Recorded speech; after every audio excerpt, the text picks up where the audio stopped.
안녕하십니까, 희망경대입니다.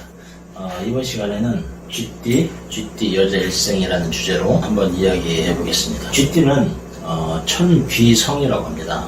하늘에 귀한 별이다라는 이야기죠. 쥐를 좋아하시는 분들이 사실 그렇게 많지는 않으시겠죠. 그런데 왜 쥐를 귀하다고 했을까 생각을 한번 해보시죠.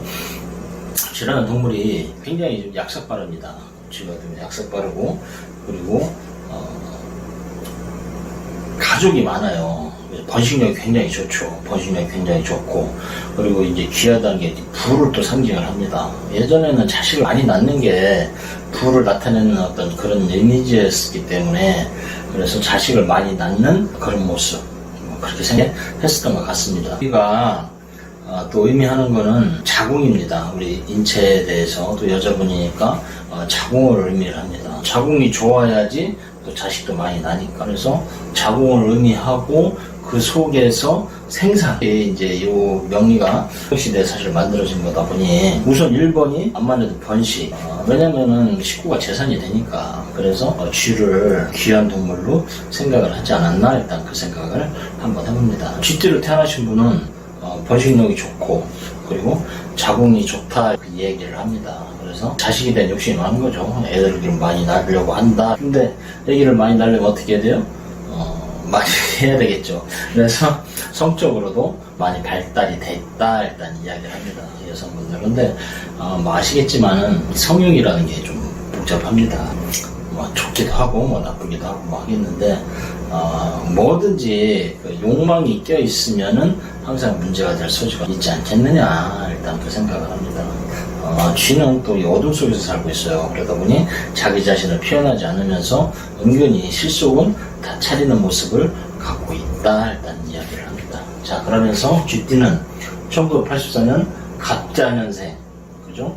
1996년 병자년생, 2008년 무자년생, 1962년 경자년생, 1972년 임자년생, 이렇게 하나, 둘, 셋, 넷, 5종류의 쥐가 있습니다. 갑자년생은 37이죠.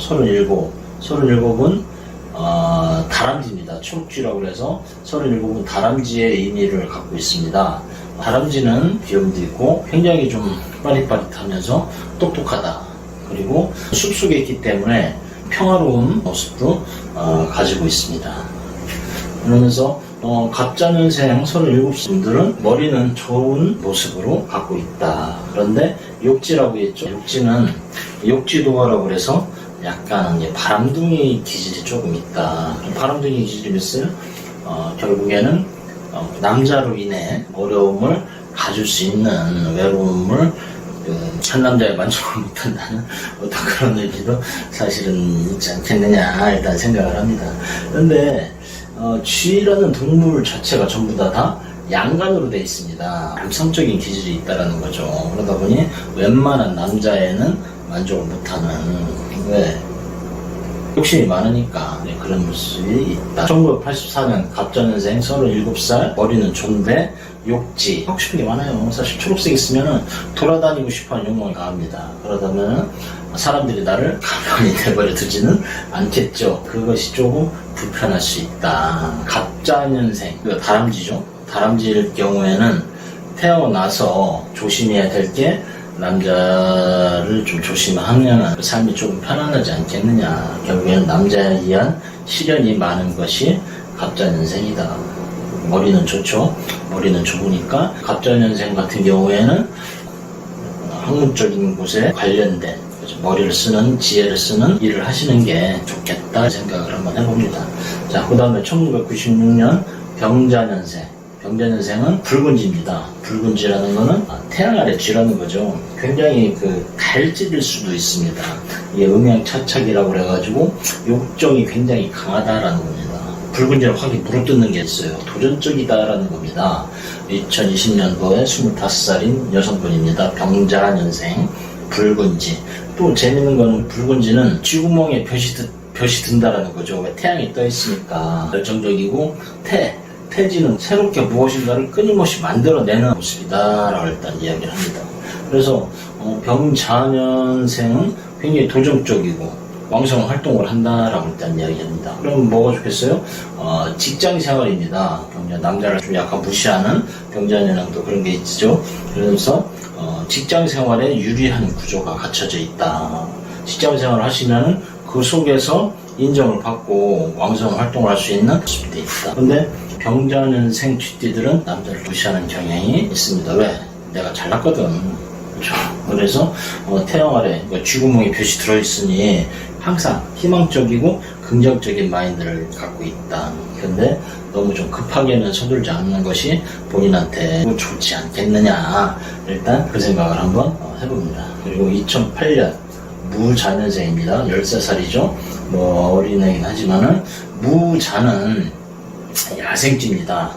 쉽게 말해서 시골쥐라는 의미가 되겠죠. 야생쥐다 보니 자유분방한 거죠. 야생마 같은 겁니다. 야생쥐가 들쥐죠, 들쥐. 그러니까 욕심이 많고 시골쥐라고 생각하면 좋을 것 같아요. 그래도 여기는 재물을 깔고 앉아있다고 얘기를 합니다. 그래서 무자일주는 부자의 사주다 일단 이야기를 합니다. 장사를 하면은 마치 그 시골 안악 같은 장터, 시골 장터에서 장사하시는 분들, 무자년생은 시골 장터에서 장사하시는 좀 거칠지만은 투박하지만은 그래도 장사하시는 분들 재물은 많이 취하는 형상이 되겠죠. 여기도 태리다 변하는 거죠. 가만히 있지를 않습니다. 무자일주 자체도 왜 열심히 부지런히 일을 한다는 어떤 그런 개념이니까 그렇죠. 그렇게 생각을 하자. 그리고 1960년 경자년생, 올해 61살이 됩니다. 새로 태어난 아이도 경자년생이죠. 하얀 쥐. 차도녀 같은 이미지가 있습니다. 차가운 도시 여자, 자기가 잘난 척을 해야 돼요. 자존감이 굉장히 뛰어난 형상이죠. 그래서 무차하고 경자하고 보면 이제 비교가 되는 거죠. 여기는 시골쥐, 여기는 서울쥐. 시골쥐 서울에 갔다가 불안해서 못 살겠다. 이게 각자의 특성이 있는 겁니다. 근데 경자년생들은 기본적으로 갖고 있는 게 나는 잘났어. 나는 잘났고 그리고 나는 도시적인 그런 이미지를 가지려고 한다. 자기 고집이 굉장히 강하고 남들한테 내 아쉬운 모습은 보여주기 싫다. 그래서 부지런히 사는데 경자년생의 삶은 조금 퍽퍽한 게 좀 있지 않겠느냐 일단 생각을 해요. 왜? 사지에 앉아있다라고 일단 이야기합니다. 사지에 앉아있다라는 거는 건강상의 문제가 있을 수도 있겠다. 경자년생의 쥐띠 여성분들은 차가워요. 자궁이 좀 차가울 수도 있겠구나 생각을 하는 거죠. 그래서 건강상의 관심을 더 두시는 것이 좋지 않겠느냐 일단 생각을 한번 해봅니다. 자, 그 다음에 1972년 임자년생 49세 여자분. 임자는 쥐라는 동물이 애초에 물로 만들어졌다고 말씀드렸죠. 그러다 보니 임도 물이고 자도 물입니다. 여기는 마치 쓰나미 같아요. 여기 굉장히 강한 성향입니다. 이제 올해 49, 진짜 아줌마예요. 임자년생 49세는 아줌마의 어떤 그런 진짜 본격적인 삶을 살고 있지 않겠느냐 일단 생각을 합니다. 절대 지는 법이 없습니다. 나는 지고는 못 살아. 임자년생 49세. 그래서 왕지라고 합니다. 왕은 뭐죠? 내가 왕이다라는 겁니다. 잘못하면은 고집 때문에 망합니다. 하고 싶은 대로 안 돼. 내가 하고 싶은 대로 안 되면은 뒤집어지는 거니까요. 쓰나미 같은 임자년생, 쓰나미 같은 인생을 살 수도 있겠다 일단 생각이 듭니다. 남의 밑에서 일하기는 조금 어렵습니다. 경자년생은 도시적인 여성분이니까 깔끔한 분위기. 여기는 남의 밑에서 일하기 어려우니 내가 스스로 독립적인 사업을 하는 것이 맞지 않겠느냐 일단 그 생각을 한번 해봅니다.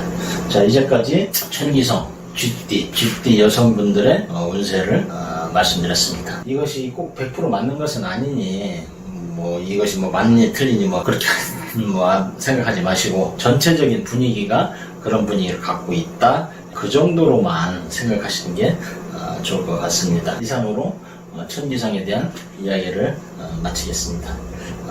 재밌게 보셨다면 구독과 좋아요 그리고 알람 설정까지 부탁드리겠습니다.